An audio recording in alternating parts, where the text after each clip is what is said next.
الحمد للہ وحدہ والصلاة والسلام علی من لا نبی بعدہ وبعد اللہم علمنا ما ينفعنا وانفعنا بما علمتنا وزدنا علما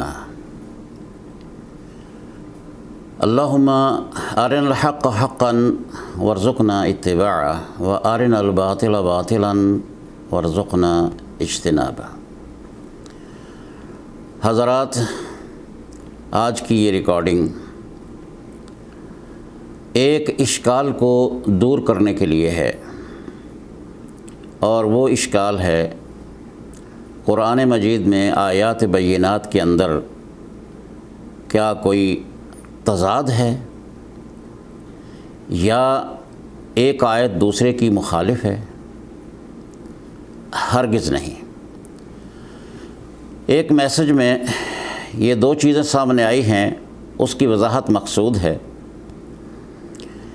ایک تو یہ کہ قرآن پاک کی آیات میں تناقض موجود ہے، تضاد ہے، جو کہ بالکل ایسا نہیں ہے۔ اور دوسرا اعتراض ہے، یہ تو ہے اشکال، اور دوسرا ہے اعتراض ہے اہل علم پر کہ وہ قرآنی آیات کے سیاق و سباق سے ہٹ کر اور آگے پیچھے کی آیات کو نہ دیکھ کر ایک آیت کا انتخاب کر کے مسئلہ بیان کیا جاتا ہے۔ حضرات بیان کر دیتے ہیں محراب و ممبر والے، جو کہ درست نہیں، اور یوں لگتا ہے کہ سوال کرنے والے اہل علم ہیں۔ اہل علم سے مراد اگر وہ عالم نہیں ہیں تو کم از کم دینی معلومات کا خاصا حصہ ان کے نصیب میں ہے۔ تو آئیے دیکھیں کہ وہ اشکال کہاں ہے۔ وہ اشکال ہے برادران محترم سورہ النور کی آیات بینات میں سے ایک آیت مبارکہ، آیت نمبر 26، الخبیثات للخبیثین والخبیثون للخبیثات والطیبات للطیبین والطیبون للطیبات اولئک مبرؤون مما یقولون لہم مغفرۃ ورزق کریم۔ اس آیت مبارکہ کے اندر یہ کہا گیا ہے کہ پاک دامن برائے پاک دامن، پاک دامن عورتیں پاک دامن مردوں کے لیے ہیں، اور پاک دامن مرد حضرات پاک دامن عورتوں کے لیے ہے۔ اور اس سے پہلے کہ ناپاک یا خبیث عورتیں خبیث مردوں کے لیے ہیں، اور خبیث مرد جو ہیں وہ خبیث عورتوں کے لیے ہیں۔ ان آیات بینات کے بعد سورہ التحریم، سورہ نمبر 60 آیت نمبر 10 اور 11 ہے۔ سورہ التحریم کی آیت نمبر 10 اور 11، ضرب اللہ مثلا للذین کفروا امرأة نوح وامرأة لوط کانتا تحت عبدین من عبادنا صالحین فخانتاہما فلم یغنیا عنہما من اللہ شیئا وقیل ادخلا النار مع الداخلین۔ اللہ رب العالمین نے کافروں کو ایک مثال بیان کرتے ہوئے یہ ارشاد فرمایا کہ سیدنا نوح علیہ السلام کا واقعہ اپنے ذہن میں رکھنا، اور لوط علیہ السلام کا۔ وہ دو نیک بندے تھے، اللہ کے نبی تھے، پیغمبر تھے، بلکہ نوح علیہ السلام تو سب سے پہلے رسول ہیں۔ تو ان کی عورتیں وہ خائنہ ثابت ہوئیں، وہ خائنہ تھیں، مشرکہ تھیں، خبیثہ تھیں، جبکہ نبی پاک ہے، طیب ہے، طاہر ہے۔ اور اسی طرح مثال بیان کر دی مومنوں کے لیے۔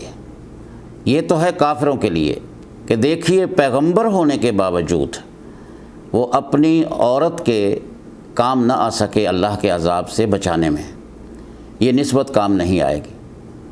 اور اس طرح مومنوں کو تسلی اور تشفی دیتے ہوئے یہ ارشاد فرمایا، وَضَرَبَ اللَّهُ مَثَلًا لِلَّذِينَ آمَنُوا امْرَأَتَ فِرْعَوْنَ إِذْ قَالَتْ رَبِّ ابْنِ لِي عِندَكَ بَيْتًا فِي الْجَنَّةِ وَنَجِّنِي مِنْ فِرْعَوْنَ وَعَمَلِهِ وَنَجِّنِي مِنَ الْقَوْمِ الظَّالِمِينَ۔ فرمایا کہ آسیہ کو علیہ السلام، جو کہ فرعون کی بیوی ہے، وہ خبیث ہے، وہ بدکار ہے، وہ اپنے آپ کو رب کہتا ہے، خدا بناتا ہے اپنے آپ کو، ظالم ہے، ڈکٹیٹر ہے، لیکن آسیہ مومنہ ہے، طیبہ ہے، طاہرہ ہے۔ تو اگر زندگی میں کوئی ایسے اوقات آ جائیں جس میں ایمان کی حفاظت کے لیے تلخ ترین مراحل سے گزرنا پڑے، تو سیدہ آسیہ کا ماڈل اپنے سامنے رکھنا۔ تو ظاہر ہے برادران عزیز کہ اشکال تو پیدا ہوتا ہے۔ جی، اشکال سورہ النور کی آیت نمبر 26 اور سورہ تحریم کی آیت نمبر 10 اور 11، ان کو جب آپ ملا کے پڑھیں گے تو اشکال پیدا ہوتا ہے۔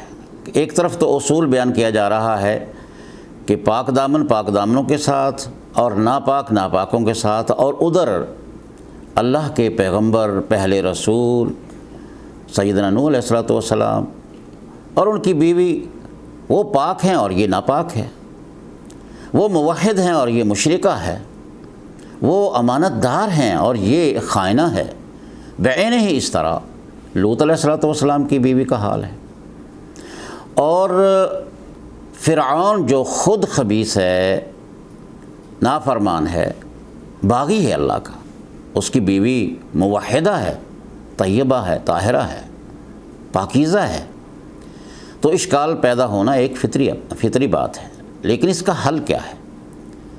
تو آئیے اب ہم اہل علم کی آراء کو دیکھیں گے، لیکن اس سے پہلے قرآن پاک کی چند آیات جو ہمیں ہماری رہنمائی فرماتی ہے، ہماری رہنمائی ملتی ہے ان سے، ذرا ان کی طرف آپ کی توجہ مبذول کرواتا ہوں۔ سورہ آل عمران کی آیت نمبر 3 ہے، هو الذی انزل علیک الکتاب منہ آیات محکمات ہن ام الکتاب واخر متشابہات فاما الذین فی قلوبہم زیغ فیتبعون ما تشابہ منہ ابتغاء الفتنہ وابتغاء تاویلہ وما یعلم تاویلہ الا اللہ والراسخون فی العلم یقولون آمنا بہ کل من عند ربنا۔ سورہ آل عمران کی آیت نمبر 3 کے اندر اس میں ایک بہت ہی اہم ترین نقطہ بیان کر دیا گیا ہے کہ وہی خدا، وہی اللہ جس نے اے پیغمبر تیرے اوپر کتاب نازل کی ہے، اس کتاب کے اندر آیات محکمات، کچھ آیات تو ایسی ہیں جو محکم کہلاتی ہیں، یعنی ان کا معنی سمجھنا بالکل آسان ہے، کوئی اس کے اندر ابہام نہیں، کوئی مشکل نہیں، واضح ہے۔ وَأُخَرُ مُتَشَابِهَاتٌ، اور کچھ آیات ایسی ہیں جن کے معنی کے اندر معنی سمجھنے کے لیے مشکل پیش آتی ہے، ابہام ہو جاتا ہے، شبہ ہو جاتا ہے، اشتباہ آ جاتا ہے۔ شبہ کا معنی ملتی جلتی ہیں کہ کہیں اس کا معنی یہ تو نہیں، یہ تو نہیں۔ تو اب اس کے بارے میں اللہ رب العالمین نے یہ ارشاد فرمایا فَأَمَّا الَّذِينَ، اور یہ یاد رکھنا یہ ابتلا ہے اللہ کی طرف سے، یہ محکمات اور متشابہات جیسے قرآن میں ہے ایسے ہی احادیث میں موجود ہیں، ایسے ہی آثار صحابہ میں موجود ہیں، ایسے ہی علماء کی کتابوں کے اندر اور ان کے بیانات کے اندر موجود ہیں۔ کچھ چیزیں بڑی واضح ہوتی ہیں اور کچھ کو سمجھنے کے لیے اہل علم کا دامن پکڑنا پڑتا ہے، اس کی طرف جانا پڑتا ہے۔ تو اس میں فرمایا فَأَمَّا الَّذِينَ فِي قُلُوبِهِمْ زَيْغٌ، جو بیمار دل ہوتے ہیں، فَيَتَّبِعُونَ مَا تَشَابَهَ مِنْهُ، وہ ان آیات کی طرف جاتے ہیں جہاں پر ابہام ہوتا ہے، جہاں پر کلیئرٹی نہیں ہوتی، وضاحت نہیں ہوتی، وہ اہل علم جانتے ہیں۔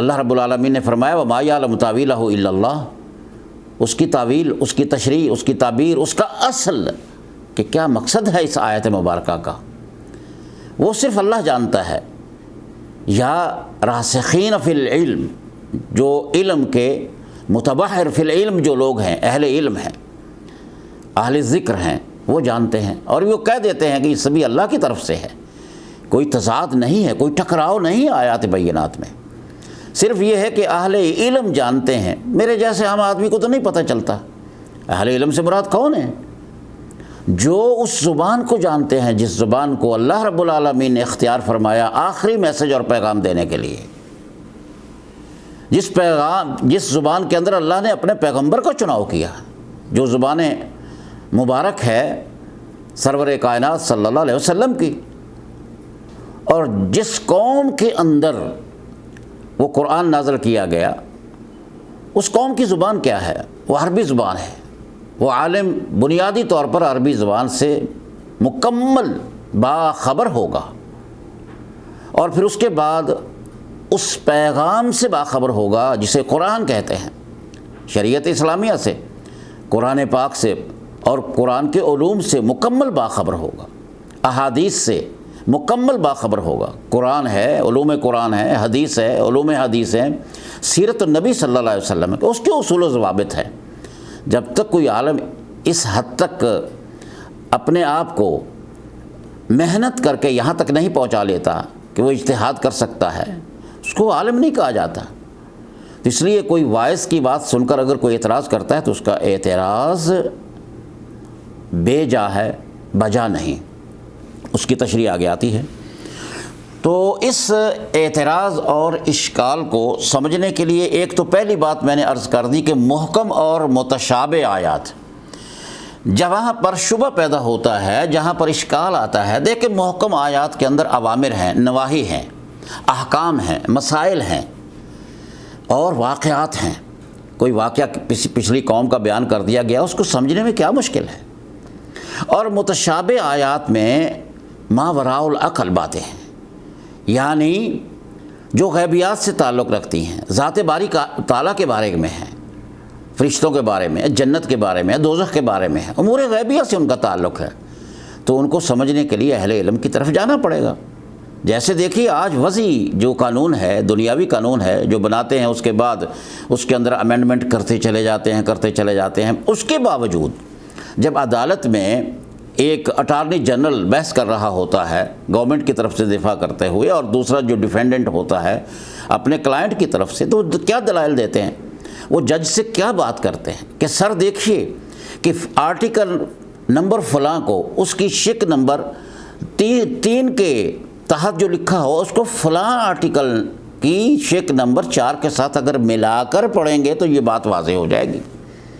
بین ہی اس طرح اہل علم جو ہیں، جو قرآن و سنت کا، قرآن و حدیث کا، نبی کی سیرت کا جو علم رکھتے ہیں، وہ محکم آیات کو تو جو سارے سمجھ لیتے ہیں، جب ان کے سامنے یہ چیز پیش کی جاتی ہے کہ متشابہ آیات کا کیا معنی ہے، تو وہ محکم آیات کی روشنی میں متشابہ آیات کا معنی متعین کر دیتے ہیں، ہر بات واضح ہو جاتی ہے۔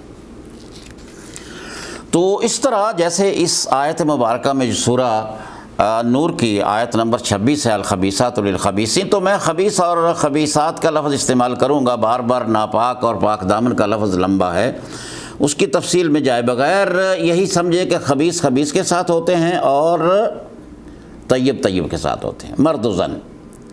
لیکن یہ صرف یہ عام ترجمہ ہے جو عام مفسرین نے تمام اپنی تفسیروں میں لکھا ہے۔ نیک مرد نیک عورتوں کے ساتھ، نیک عورتیں نیک مردوں کے ساتھ ہوتی ہیں، اور جو نیک نہیں ہوتے وہ اپنے جیسے تلاش کر لیتے ہیں۔ لیکن آئیے دیکھیں ذرا اس کے کیا معنی ہیں۔ علماء کی آراء میں جو انہوں نے وجوہ بیان کی ہیں، الوجہ الاول یعنی پہلی رائے وہ یہ ہے کہ اس سے مراد خبیث کلمات ہیں، قول، اقوال، کلمات، اور طیب سے مراد اچھی باتیں ہیں، اچھے کلمات ہیں۔ تو جو خبیث کلمے ہیں، جو برے کلمے ہیں، جو ناپاک کلمے ہیں، گندی باتیں ہیں، اگر کوئی بندہ بولتا ہے تو آپ اس کو اچھا تو نہیں کہہ سکتے۔ یہ برے کلمات اور بری باتیں، قبیح قسم کی جو کلمات ہوتے ہیں، اقوال ہوتے ہیں، وہ کسی شریف النفس انسان سے تو نہیں نکلتے، ان کی زبانوں سے یہ نہیں نکلا کرتے۔ اس لیے فرمایا ہے کہ یہ خبیث کلمات والے کون ہیں، کون بولنے والے ہیں؟ جو خود خبیث ہیں، جو خود ناپاک ہیں، بد کردار ہیں۔ اور والخبیثون للخبیثات، اور جو یہ لوگ ہیں نا، ان کی نسبت اگر ہے تو انہی کلمات، خبیث کلمات ہی کی طرف ہے، بین اس طرح اچھے کلمات، اچھی گفتگو، اچھے اقوال، سلجھے ہوئے انداز سے بولے جانے والے جو کلمات ہیں، ان سے اگر آپ تلاش کریں، ڈھونڈے بھی یہ کس کی بات ہے، کس نے کہا ہے، تو آپ ڈھونڈنے نکلیں گے تو آپ کو طیب آدمی ملے گا، وہ پاک دامن آدمی آپ کو ملے گا۔ کسی غلط آدمی سے یہ اچھے کلمات نہیں آپ سن سکیں گے۔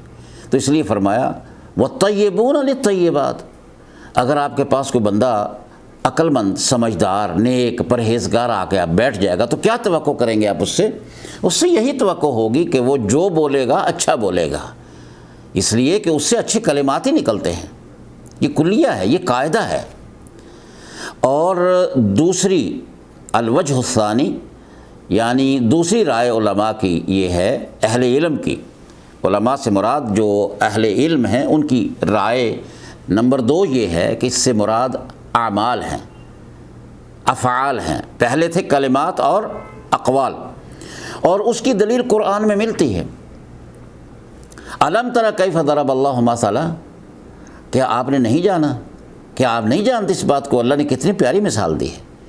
کلمۃ طیبۃ کشجرۃ طیبۃ اصلھا ثابت وفرعھا فی السماء، اللہ رب العالمین نے کلمہ کو کہا کہ اس کی مثال ایک شجر طیبہ کی ہے، اور شجرہ کون سا طیبہ ہے؟ تؤتی اکلھا کل حین باذن ربھا، وہ ہر وقت اچھا ہی پھل دیتا ہے۔ یعنی مومن کی مثال بیان فرمائی ہے کہ مومن شجرہ طیبہ ہے، اور اس کے جو پھل ہیں جو ہر وقت ملتے رہتے ہیں۔ شجرہ طیبہ جو ہے نا، فرمایا کہ یہ یعنی ہر وقت پھل دیتا ہے، کل حین، وہ کبھی بے موسم نہیں ہوتا، وہ تر و تازہ رہتا ہے۔ تو مومن سے اچھے کلمات نکلتے ہیں۔ اور آگے فرمایا وَمَثَلُ كَلِمَةٍ خَبِيثَةٍ كَشَجَرَةٍ خَبِيثَةٍ اجتثت من فوق الارض، وہاں فرمایا تھا کہ اس کی جڑ مضبوط ہے اور پھل اس کے ان کی شاخیں بلندیوں تک ہیں، اور یہاں فرمایا کہ یہ جو خبیث کلمہ ہے نا، یہ خبیث شجرہ کی طرح ہے۔ اجتثت من فوق الارض، اس کو تھوڑا سا ہلائیں گے تو اس کی جڑ جو ہے نا زمین کے اوپری ہوتی ہے، وہ اکھڑ جاتی ہے، جیسے تمے کا درخت ہوتا ہے، ایک بیل ہوتی ہے۔ تو گویا کلمات کا طیب ہونا اور خبیث ہونا، طیبات کلمات یعنی اقوال، باتوں کا، یہ قرآن بیان فرما رہا ہے۔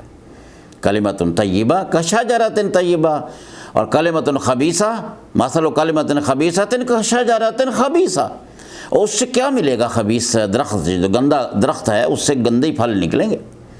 اور دوسری بات یہ ہے کہ اعمال، دوسری رائے جو علماء کی، اعمال، افعال، اچھے کام۔ برے کام کون سے ہیں؟ زنا ہے، لواط ہے، چوری ہے، یاری ہے، غیبت ہے، چغلی ہے، یہ جتنے بھی گندے کام ہیں، کسی کو ہاتھ کے ساتھ برائی کسی کے ساتھ کرنا، زبان کے ساتھ کرنا، جو بھی کرے گا آدمی، یہ برے اعمال کوئی نیک پرہیزگار آدمی تو نہیں کرتا۔ فرمایا وہ اعمال جو ہیں برے، وہ برے اعمال برے لوگوں کے ہیں، اور برے لوگوں کے اعمالوں کا تعلق برے اعمال سے ہے، برے لوگوں کا تعلق برے اعمال سے ہے، اور برے اعمال جو ہیں وہ برے لوگوں کے ہیں۔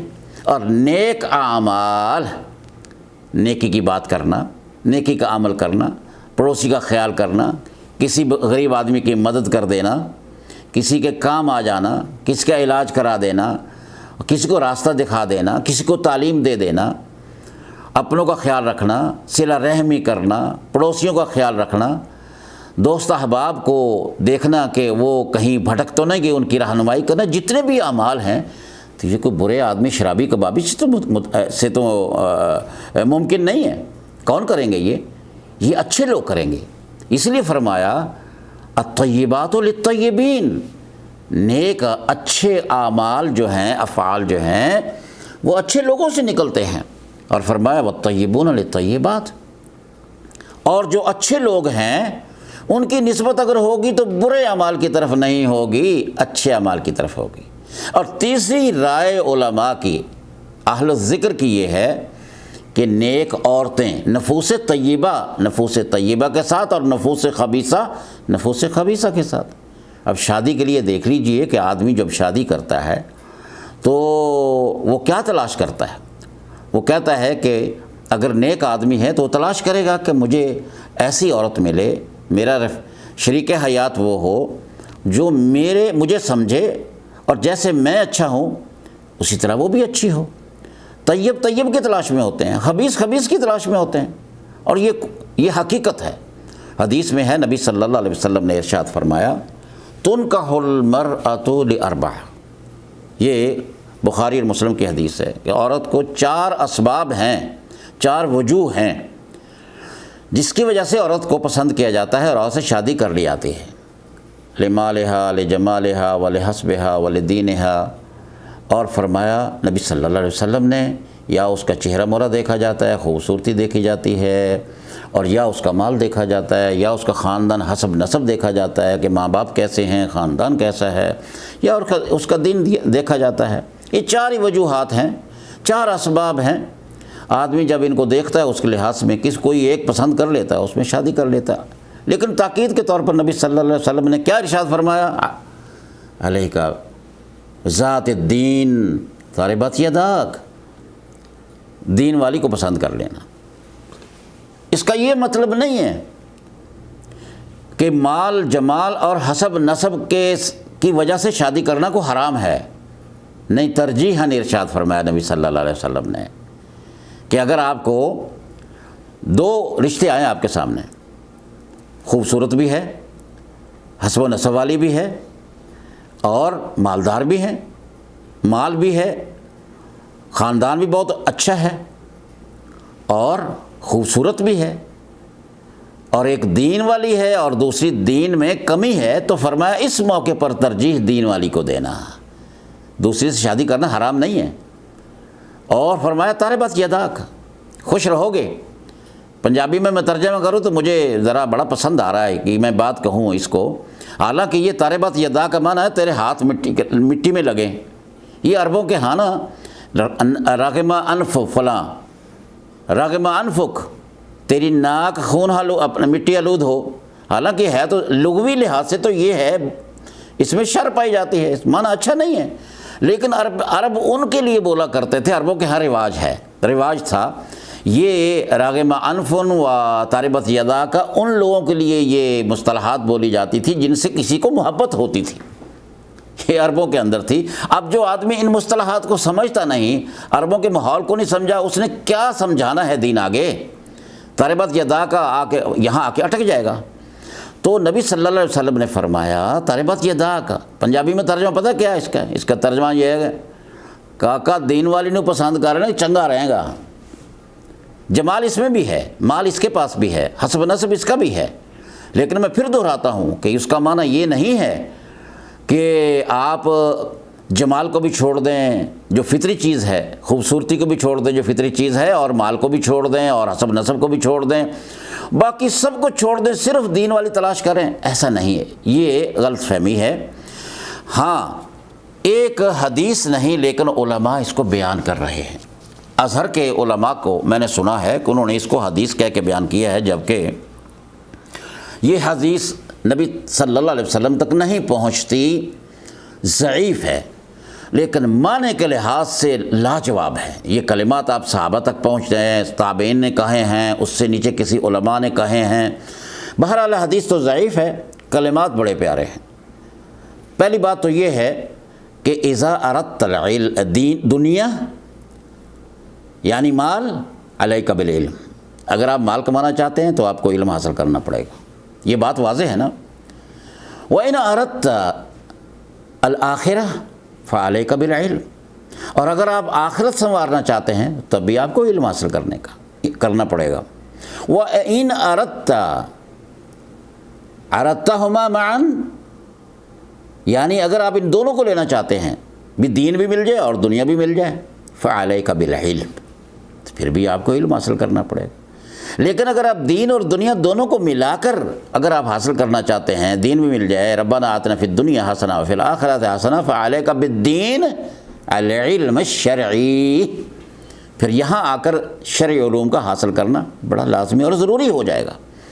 تو اب اس حدیث کو جو حدیث کہہ کر بیان کی جا رہی ہے اس میں یہ ہے کہ من تزوج المرأة لجمالها اذلہ اللہ، کہ جس آدمی نے کسی عورت کو صرف خوبصورتی کی بنا پر پسند کر لیا اس کو اللہ ضرور ذلیل کرے گا۔ ومن تزوج المرأة لمالها افقرہ اللہ، اور جس نے مال دیکھ کے شادی کر دی اس کو فقیر ضرور ہونا پڑے گا، وہ فقیر ہو جائے گا۔ اور جس نے خاندان کی عزت آبرو دیکھ کر شادی کر لی کہ بڑا خاندان ہے کہ مجھے بھی عزت ملے گی، فرمایا وہ ما زادہ اللہ الا ذلا، وہ ذلیل ہوگا۔ اور کہا کہ علیک بالدین، اور دین والی جو ہوگی تو اللہ تعالیٰ تربت یداک۔ اب یہ بات حقیقت پر مبنی ہے اور یہ بات تجربے میں مشاہدے میں ہے، اور آپ بھی جانتے ہیں حقیقت جنہوں نے یہ لالچ کیا ہے دنیا کا وہ مارے گئے ہیں۔ ہم نے دیکھا ہے اپنی زندگی میں جنہوں نے صرف اس لیے شادی کر لی ہے کہ یار کوئی بات نہیں، اس کے کردار تو اچھا نہیں ہے، اس کے چال چلن اچھے نہیں ہیں، اور اس نے اس عورت کو پسند کر لی اس لیے کہ خوبصورت تھی، تباہ ہوا ہے، برباد ہوا ہے، نشانہ عبرت بنا ہے۔ اور جس نے اس لیے کیا ہے کہ مجھے مال مل جائے گا اور عیاشی کروں گا، اس نے فقیری دیکھی ہے۔ اور جس نے حسب نسب کو دیکھا ہے تو وہ ان کے ہاں کبھی قدر و منزلت کی نظر سے نہیں دیکھا گیا۔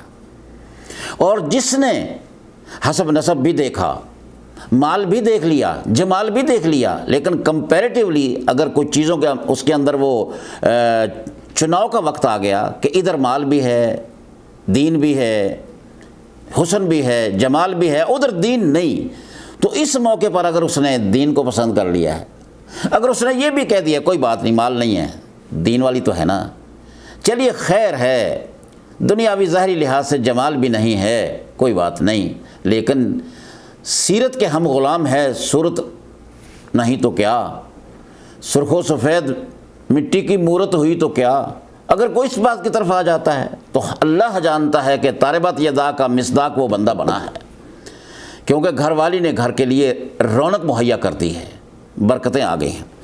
تو اس کا مطلب یہ ہوا کہ افعال بھی، کلمات بھی طیب اور طاہر ہوتے ہیں، طیب ہیں اور خبیث ہیں، اعمال بھی طیب اور خبیث ہیں، اور نفوس بھی، شخصیات بھی۔ تو اب ہم دیکھتے ہیں کہ یہ جو اشکال پیدا ہوا ہے اس کو کیسے دفع کیا جائے، کیسے اس کا حل کیا جائے۔ دفع لفظ عربی کا ہے کہ کیفا یدفع الاشکال، یعنی اس مشکل کو حل کیسے کیا جائے۔ یہ تو آپ نے کلیہ دیکھ لیا سورہ نور والا کہ اچھے اچھوں کے ساتھ برے بروں کے ساتھ۔ تو اب دیکھیے سورہ تحریم، سورہ نمبر 66 کی آیت نمبر 10 کی طرف کہ نوح علیہ السلام تو پہلے رسول ہیں، وہ پاک ہیں، طیب ہیں، طاہر ہیں، اور ان کی بیوی خبیثہ ہے، خائنہ ہے، چغل خور ہے، گھر کے راز دینے والی ہے۔ تو نوح علیہ السلام نے بھی بعین ہی اسی طرح کیا جیسا کہ عام انسان کرتے ہیں۔ اپنی بیوی کا انتخاب انہوں نے ظاہری اسباب کو دیکھ کر تحقیق کرنے کے بعد ہی کیا تھا، اور ایسے ہی لوط علیہ السلام نے۔ اور درون خانہ ہنگامے ہیں کیا کیا، دل کی راز تو کوئی نہیں جانتا۔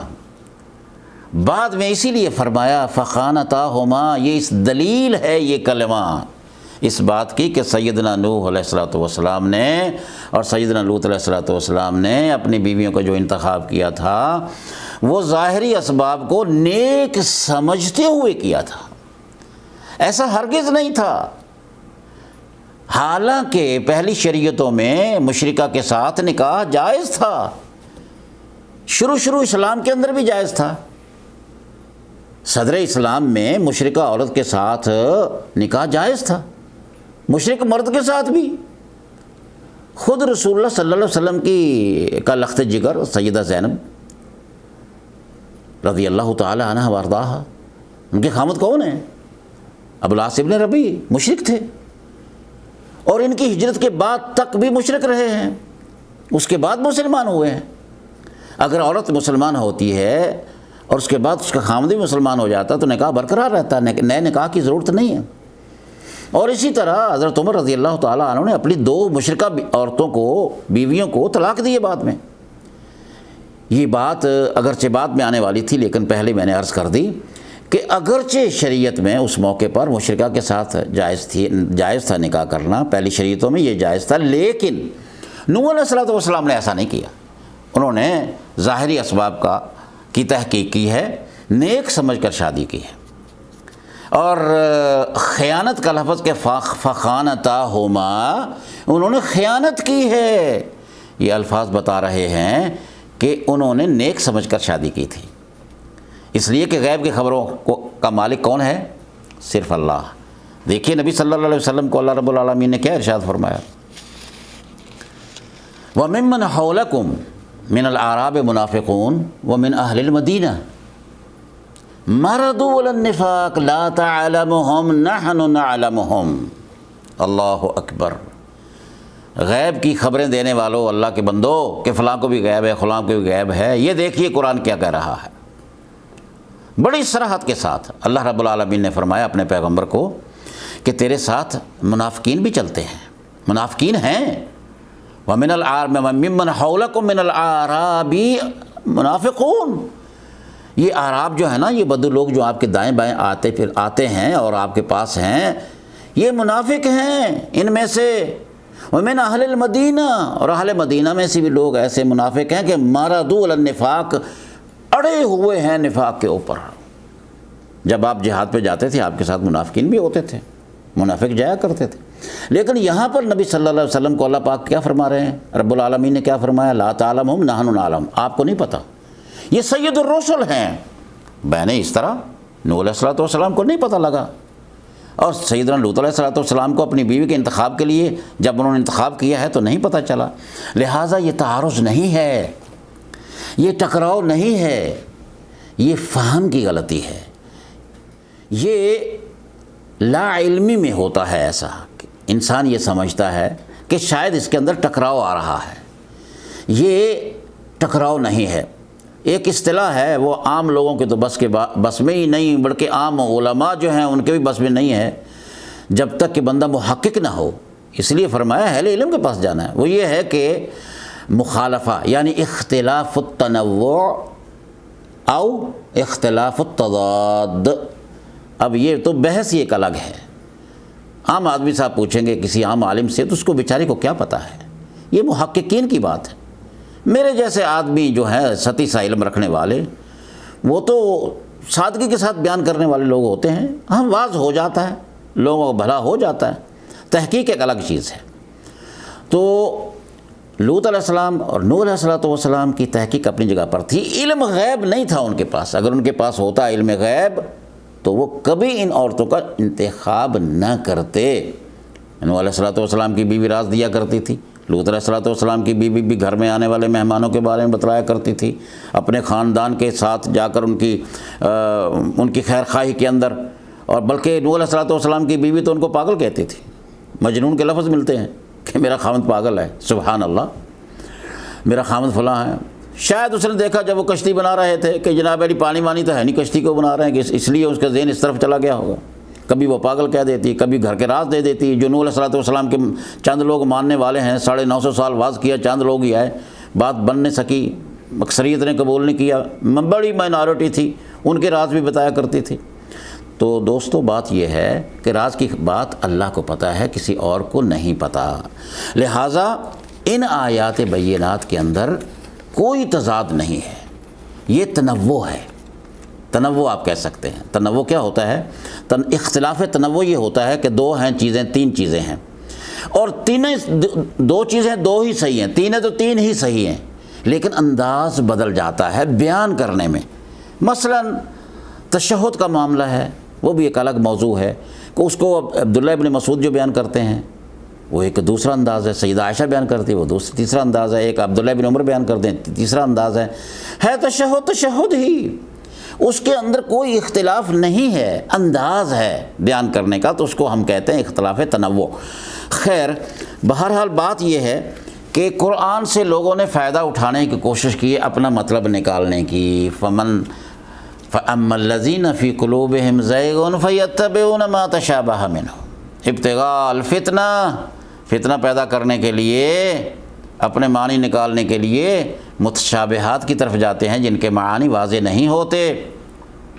دیکھیے عیسائیوں نے کیا کہا، وہ بھی قرآن پڑھتے ہیں، انہوں نے قرآن پڑھا، کہا کہ اے لوگو، اے مسلمانوں، اے محمد صلی اللہ علیہ وسلم، اے صحابہ کرام، وَأَنذِرْ عَشِيرَتَكَ الْأَقْرَبِينَ، قرآن پاک نے کہا ہے کہ آپ اپنے خاندان کو ڈرائیں، آپ ساری دنیا کو ڈرا رہے ہیں۔ وَإِنَّهُ لَذِكْرٌ لَكَ وَلِقَوْمِكَ وَسَوْفَ تُسْأَلُونَ، یہ بھی قرآن ہے کہ یہ ذکر جو ہے نا، یہ قرآن جو ہے یہ تو تمہارے لیے ہے، وَلِقَوْمِكَ، اور تیری قوم کے لیے ہے، صرف عربوں کے لیے ہے۔ یعنی شریعت اسلامیہ کو محدود کر دیا، کس کے لیے؟ صرف عربوں کے لیے۔ وَإِنَّهُ لَذِكْرٌ لَكَ، ظاہری طور پر اگر آپ اس کا ترجمہ پڑھیں گے تو بالکل واضح ہے کہ واقعی یہ تو قرآن کہہ رہا ہے، وَإِنَّهُ لَذِكْرٌ لَكَ وَلِقَوْمِكَ، یہ شریعت جو آپ لے کے آئیں یہ تو آپ کے لیے ہے، آپ کی قوم کے لیے ہے۔ وَسَوْفَ تُسْأَلُونَ، آپ سے سوال ہوگا ان کے بارے میں، آپ اس پہ عمل کریں۔ اور دوسری جگہ پر فرمایا قرآن پاک نے وَأَنذِرْ عَشِيرَتَكَ الْأَقْرَبِينَ، وَأَنذِرْ عَشِيرَتَكَ الْأَقْرَبِينَ، اپنے قریبی رشتہ داروں کو ڈرائیں، دور والوں کی بھی ضرورت نہیں ہے، آپ سے صرف اتنا ہی سوال ہوگا۔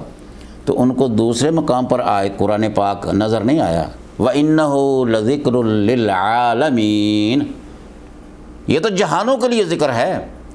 اور دوسرے مقام پر ارشاد فرمایا اللہ رب العالمین نے، وَمَا أَرْسَلْنَاكَ إِلَّا رَحْمَةً لِّلْعَالَمِينَ، ہم نے آپ کو جہانوں کے لیے بھیجا ہے، صرف عربوں کے لیے نہیں۔ اب دیکھیے قرآن پاک سے کیسے وہ استدلال کرتے ہیں۔ اور ایک اور مقام پر ارشاد فرمایا، وَمَا أَرْسَلْنَاكَ إِلَّا كَافَّةً لِّلنَّاسِ بَشِيرًا وَنَذِيرًا، اے میرے پیغمبر، ہم نے آپ کو تمام جہان والوں کے لیے بشیر بنا کر بھیجا، نذیر بنا کر بھیجا۔ اور اسی طرح فَأَمَّا الَّذِينَ فِي قُلُوبِهِمْ زَيْغٌ، جن کے دل کے اندر ٹیڑھ پن ہوتا ہے، جن کا دل ٹیڑھا ہوتا ہے، بیمار ہوتا ہے، خبیث ہوتا ہے، وہ کیا کہتا ہے؟ وہ قرآن پاک کو غلط کہنے کے لیے متشابہ آیات کی طرف جاتے ہیں۔ دیکھیے قرآن پاک میں اللہ رب العالمین عیسیٰ علیہ السلام کو واضح طور پر فرمایا کہ عیسیٰ علیہ السلام اللہ کا بندہ ہے، عبد و نبی، کتنی وضاحت کے ساتھ ہے۔ لیکن عیسائی کہاں جاتے ہیں؟ کلمۃ اللہ، روح اللہ۔ اب ظاہر ہے کہ جب کلمۃ اللہ کہیں گے تو اشتباہ پیدا ہوگا، کلام کیسا تھا، کس انداز سے تھا، کیا کلام تھا، کتنا کیا گیا، کب کیا گیا۔ اور اسی طرح روح اللہ، یہ اللہ کی روح ہے۔ اب ان کو کون سمجھائے گا؟ فَاسْأَلُوا أَهْلَ الذِّكْرِ إِن كُنتُمْ لَا تَعْلَمُونَ۔ برادران عزیز، اللہ کا فرمان ہے، فَاسْأَلُوا أَهْلَ الذِّكْرِ إِن كُنتُمْ لَا تَعْلَمُونَ۔ اگر تمہیں کہیں اشتباہ نظر آتا ہے، آیات میں ٹکراؤ نظر آتا ہے، کوئی آیت سمجھ نہیں آتی، ایک آیت کو پکڑ کر اس کا آپ اس کے مطابق نہ تو فتویٰ دے سکتے ہیں، نہ اس کو سمجھ کر آپ اپنے آپ کو کہہ سکتے ہیں کہ میں نے دین کو سمجھ لیا ہے۔ اہل علم کی طرف جائیے۔ تو بعین ہے اس طرح جیسا کہ یہ عیسائیوں نے اپنا مطلب نکالنے کے لیے جن کے دل بیمار ہوتے ہیں مسلمانوں میں سے بھی، پھر ایسے کرتے ہیں کہ متشابہ آیت کو لے لیتے ہیں اور اپنی منشا اور مطلب کے مطابق اس کا ترجمہ اور تشریح کرتے ہیں جو وہ چاہتے ہیں۔ اسی لیے قرآن نے پہلے زیغ کا لفظ استعمال کیا ہے، فَأَمَّا الَّذِينَ فِي قُلُوبِهِمْ زَيْغٌ فَيَتَّبِعُونَ مَا تَشَابَهَ مِنْهُ، جن کے دل ٹیڑھے ہوتے ہیں اور قرآن کو صحیح ماننا نہیں چاہتے، پھر وہ متشابہ آیات کی طرف رجوع کرتے ہیں۔ جہاں تک تعلق ہے شخصیات کا، یہاں ایک بہت بڑا واقعہ پیش آیا نبی صلی اللہ علیہ وسلم کی حیات مبارکہ میں۔ یہ جو آیات ہے نا، یہ اس واقعے کے آیات کا جو تسلسل ہے اس میں آخر میں آتی ہیں۔ یہ تقریباً 16ویں آیت بنتی ہے جو واقعہ افک ہے۔ اگر آپ اس کو مختصر سمجھ لیں تو پھر الخبیثات للخبیثین اور آگے والطیبات للطیبین اولئک مبرؤون کا معنی سمجھنا آسان بھی ہو جائے گا، اور سیدہ عائشہ صدیقہ رضی اللہ تعالی عنہا کی براءت بھی ذہن نشین ہو جائے گی۔ ہوا یہ ہے کہ 5ویں ہجری میں آپ کو اطلاع ملی کہ قدید اور عصفان، مدینہ اور مکہ کے درمیان یہ دو علاقے ہیں، ان کے درمیان ایک قبیلہ آباد ہے، ایک پانی ہے، اس کا نام ہے مریسیع، المریسیع میم کی پیش کے ساتھ، اور وہاں پر ایک قبیلہ ہے، اس کا نام ہے بنی المصطلق، لام کی زیر کے ساتھ، بنی المصطلق۔ آپ کو اطلاع ملی کہ اس کا جو سردار ہے نا حارث ابن ابی درار، وہ فوج اکٹھی کر رہا ہے دائیں بائیں سے نبی صلی اللہ علیہ وسلم کو قتل کرنے کے لیے اور مدینہ پر حملہ کرنے کے لیے۔ آپ علیہ الصلاۃ والسلام نے اپنے ایک صحابی کا چناؤ کیا اور ان کو بھیجا پتہ کرنے کے لیے، اس کا نام تھا بریدہ ابن الحصیب الاسلمی۔ ان کو بھیجا کہ پتہ کر کے آؤ کہ کیا معاملہ ہے۔ وہ آپ کے مخبر بن کر وہاں گئے اور ان کے بن کر وہاں پر رہے اور معلومات لے کر اگر آپ کو اطلاع دے دی یا رسول اللہ اس کا ارادہ یہ ہے اور فلاں فلاں قبیلوں کو وہ اکٹھا کر چکا ہے اور وہ حملہ کرنے والا ہے، تو آپ نے الحرب خدا، لڑائی تو ایک داؤ پیچ ہوتا ہے نا۔ نبی صلی اللہ علیہ وسلم نے جلدی سے اپنا لشکر تیار کیا، 700 آدمی لیے، 7 شاہ سوار تھے، یعنی وہ فوجی تھے اور اس میں سے 300 گھوڑے بھی تھے۔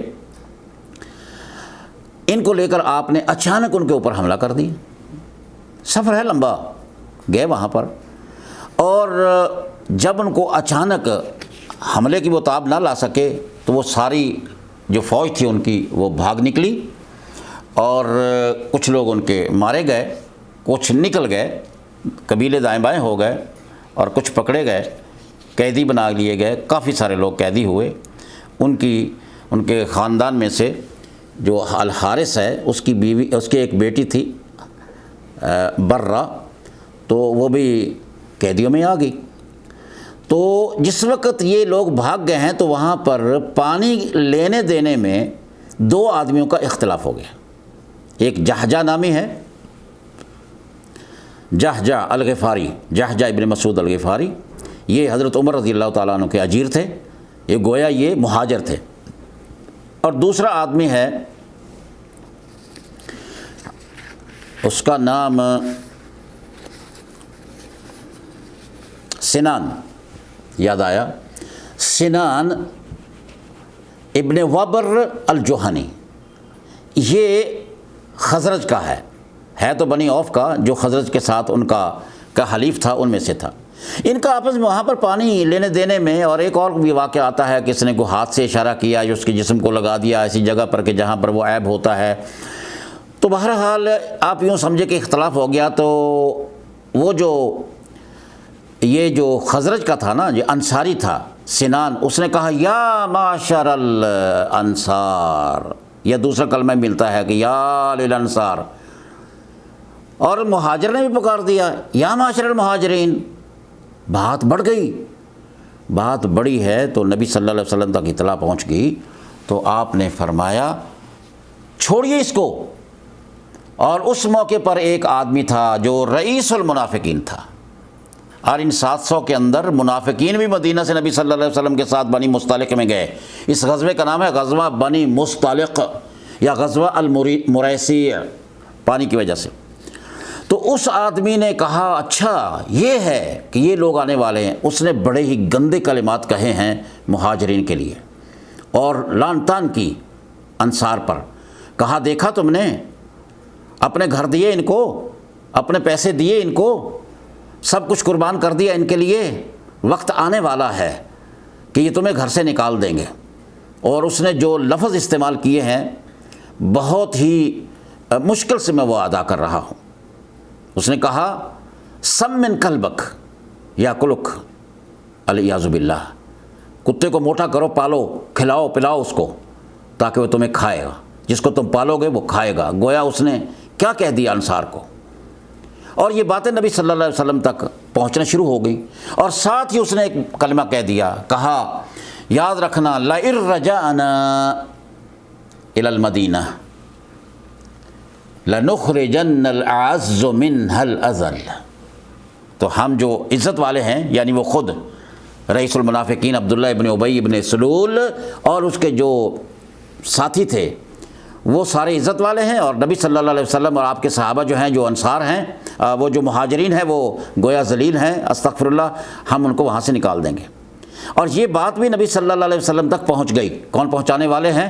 انہی میں سے، انصاریوں میں سے زید ابن ارقم رضی اللہ تعالیٰ عنہ وارضاہ، یہ بچہ تھا چھوٹا، اس نے آ کر نبی صلی اللہ علیہ وسلم کو اطلاع دے دی۔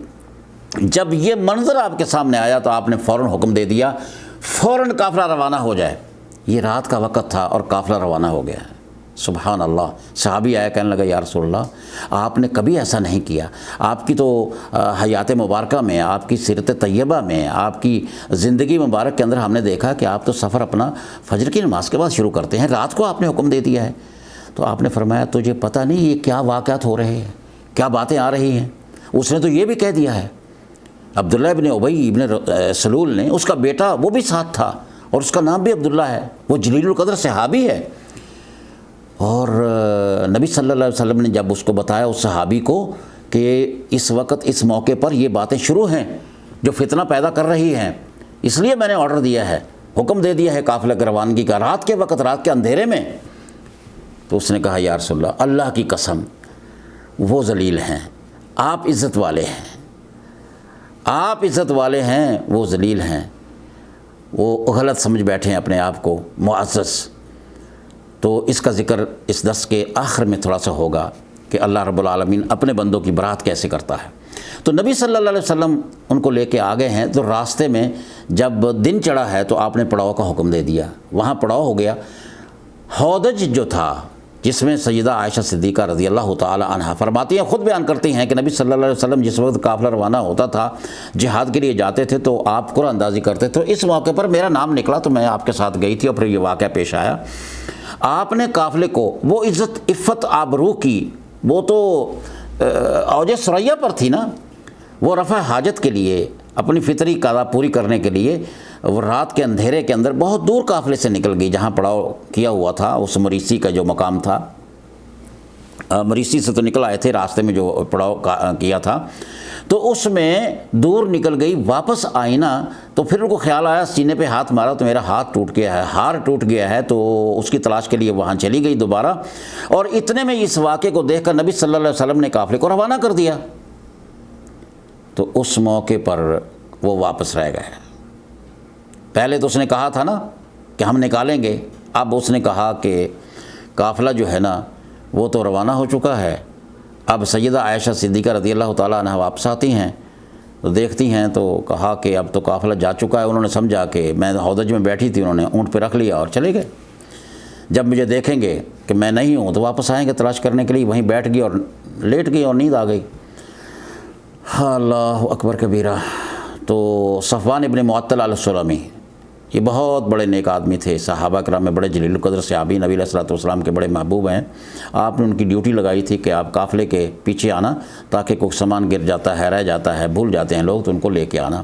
تو اس نے دیکھا جس وقت، تو وہ پردہ اترنے سے پہلے نبی صلی اللہ علیہ وسلم کی زوجہ مطہرہ کو، سیدہ عائشہ صدیقہ رضی اللہ تعالیٰ عنہ کو دیکھ چکے تھے۔ انہوں نے دیکھتے ہی ان کے دل کے اندر بڑا خوف سا پیدا ہوا کہ منافقین بھی ہمارے ساتھ ہیں۔ انہوں نے کہا انا للہ و انا الیہ راجعون۔ سیدہ عائشہ صدیقہ فرماتی ہیں کہ جب میں نے یہ کلمہ سنا ہے نا تو اس نے مجھے بیدار کیا، اور میں نے جلدی سے اپنے چہرے کو ڈھانپ لیا ہے، اور صفوان ابن معطل السلمی نے اپنا اونٹ میرے سامنے بٹھا دیا، میں اونٹ پہ بیٹھ گئی، اس نے اپنے ہار پکڑ لی اور چلنا شروع کر دیا۔ اب جب یہ قافلے پہ کے ساتھ دوپہر کا وقت ہو چکا تھا، جب یہ سیدہ عائشہ کو لے کر صفوان ابن معطل رضی اللہ تعالی عنہ وارضاہ پہنچتے ہیں، تو سب سے پہلا کلمہ جو بولا ہے، خبیث الخبیثات للخبیثین، بدترین کلمے بدترین لوگوں کے ہوتے ہیں۔ اس بدترین اور بدبخت آدمی کی زبان سے جو گند نکلا وہ یہ نکلا تھا، اور تمہارے پیغمبر کی بیوی ایک اجنبی کے ساتھ، کسی کے ساتھ رات گزار کے آئی ہے، اور خدا کی قسم نہ وہ بچ سکا نہ یہ بچ سکی ہے، العیاذ باللہ۔ نبی علیہ الصلوۃ والسلام نے اس موقع پر بھی صبر کیا ہے، اور اس سے متاثر ہوگا کچھ لوگ، اس کے قافلے والوں نے تو ہاں کر دی، جو اس کے بعد ساتھی تھے، جن منافقین کو وہ ساتھ لے کے گیا تھا۔ حضرت عمر رضی اللہ تعالیٰ عنہ کو پتہ چلا، فرمایا دانی یا رسول اللہ، اللہ کے رسول اجازت فرمائیے اس منافق کا میں سر اتارتا ہوں۔ فرمایا نہ عمر، لوگ کہیں گے کہ محمد صلی اللہ علیہ وسلم اپنے ساتھیوں کو قتل کر دیا کرتا تھا۔ عبداللہ ابن ابی ابن سلول، یعنی اس رئیس المنافقین، اس خزرجی کا بیٹا جو آتا نبی صلی اللہ علیہ وسلم کے پاس، یا رسول اللہ اگر آپ فرماتے ہیں، اگر آپ اس کو قتل کرانا چاہتے ہیں تو آپ مجھے حکم دیں، میں اس کا سر آپ کی خدمت میں پیش کر دیتا ہوں۔ اگر آپ کسی اور کو حکم دیں گے تو فتنہ پیدا ہوگا۔ لوگوں کو پتہ ہے میں اپنے باپ سے کتنی محبت کرتا ہوں، تو میں کسی قاتل کو چلتے پھرتے دیکھ نہیں سکتا۔ نبی علیہ الصلوۃ والسلام نے فرمایا ہم بھی اس سے اچھا سلوک کریں گے، تم بھی اس سے اچھا سلوک کرنا، جب تک یہ زندہ ہے ہم اچھا سلوک کریں گے۔ مصلحت کے پیش نظر نبی صلی اللہ علیہ وسلم نے منع فرما دیا، لیکن اس نے بہت بڑا کردار ادا کیا۔ جس وقت قافلہ مدینہ میں داخل ہوگا نا ہونے، تو یہ بیٹا سامنے آ گیا، اس نے کہا خدا کی قسم تم مدینہ میں داخل نہیں ہو سکتے، مدینہ میں معزز رہتے ہیں، اور جو کچھ اس نے بولنا تھا بول دیا۔ جب تک تم معافی نہیں مانگو گے، جب تک اجازت نہیں رسول اللہ صلی اللہ علیہ وسلم دیں گے، میں تمہیں مدینہ میں داخل نہیں ہونے دوں گا۔ یہ اس کی قربانی تھی۔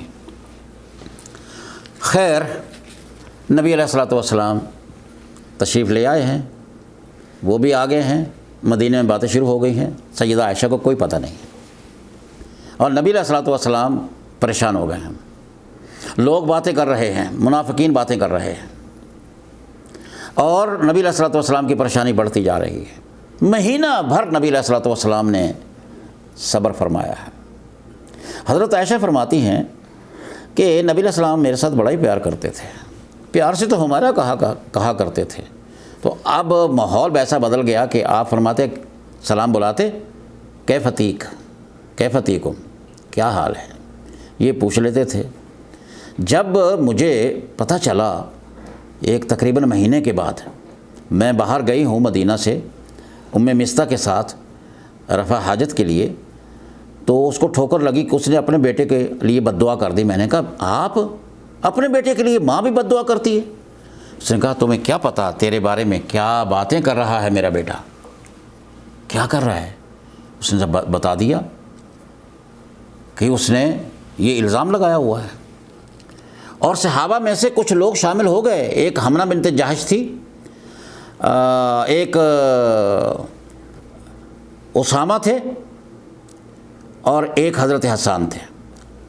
حمنہ بنت جہش اور حسان بن ثابت اور مستح، یہ 3 لوگ تھے صحابہ کرام میں سے جو پروپیگنڈے سے متاثر ہو گئے تھے، اور ان کی زبان پر یہ بات آ گئی تھی، اور انہیں اللہ رب العالمین نے دنیا میں ہی ان کو قذف کی سزا دلوا کر پاک صاف کر دیا تھا۔ جب نبی صلی اللہ علیہ وسلم کے بارے میں یہ اظہار کرتی ہیں نا وہ کہ میرے بارے میں یہ باتیں ہو رہی ہیں، تو پھر نبی صلی اللہ علیہ وسلم سے اجازت طلب کر لی کہ اب میں سمجھی ہوں کہ آپ خاموش کیوں ہیں، آپ کے چہرہ انور پر وہ بشاشت جو پہلے تھی وہ نہیں ہے میرے بارے میں، کیا وجہ ہے؟ جب پوچھا تو اجازت لے لی، یہ نہیں کہا کہ یا رسول اللہ میرے بارے میں یہ باتیں ہو رہی ہیں اور آپ نے مان لی ہے۔ اجازت لے لی کہ میں گھر جا سکتی اپنے ماں باپ کے پاس، اجازت لے کے چلی گئی۔ جب اجازت لے کے گھر جاتی ہیں تو جا کر ماں کو کہنے لگی کہ ماما میرے بارے میں یہ باتیں ہو رہی ہیں۔ ماما کو تو پتہ تھا، اور بابا سے پوچھا دونوں کے بارے میں، تو کہا ماما اگر میں کہوں نا کہ میں سچی ہوں تو شاید آپ کہیں کہ شاید بیٹی سچی نہیں ہے، شاید آپ نہ مانیں۔ بابا اگر میں کہوں کہ میں سچی ہوں تو شاید نہ مانیں، اور اگر میں اعتراف کر لوں تو اللہ کی قسم میں سچی ہوں۔ اتنی باتیں ہو رہی تھیں کہ ایک انصاری عورت آ گئی، اس نے اجازت مانگی تو وہ بھی آ کے سیدہ عائشہ کے پاس بیٹھ گئی۔ تو جب یہ آئی تھی اجازت لے کر تو یہ رو رہی تھی، فرماتی ساری رات میں نہیں سوئی، اور میری آنکھوں سے آنسو جاری تھے، اور مجھے سمجھ نہیں آ رہی تھی میں کیا کروں، میرا دل پھٹ رہا تھا، میری زندگی خطرے میں تھی۔ انصاری عورت آتی ہے میرے پاس بیٹھ جاتی ہے، اور عین اسی وقت یہ باتیں چل ہی رہی تھیں تو نبی صلی اللہ علیہ وسلم تشریف لے آتے ہیں، ابھی آپ بیٹھ کے آ کے، اور آ کر آپ نے وہ کلمات کہے ہیں جو برداشت سے باہر ہیں۔ فرمایا عائشہ اور غیب دانیوں والوں اور پیغمبر کو 1 مہینہ گزر گیا ہے، کیا یہ حدیث میں الفاظ نہیں ہیں کہ عائشہ انسان ہیں آپ بھی، اگر آپ سے غلطی ہو گئی ہے تو معافی مانگ لیں، اللہ غفور الرحیم ہے، معاف کرنے والا ہے، اور اگر تو سچی ہے تو اللہ تیری سچائی کا، تیری برات کا اعلان ضرور کر دے گا۔ یہ باتیں ہو ہی رہی تھی، سیدہ عائشہ نے کہا ماما رسول اللہ کو جواب دو میرے کردار کے بارے میں۔ کہا بیٹی میں اللہ کے رسول کو کیا کہوں، بابا آپ ہی جواب دے دیں میری طرف سے میرے کردار کے بارے میں۔ کہا بیٹی میں اللہ کے رسول کو کیا بتاؤں، یہ کیفیت ابھی طاری تھی۔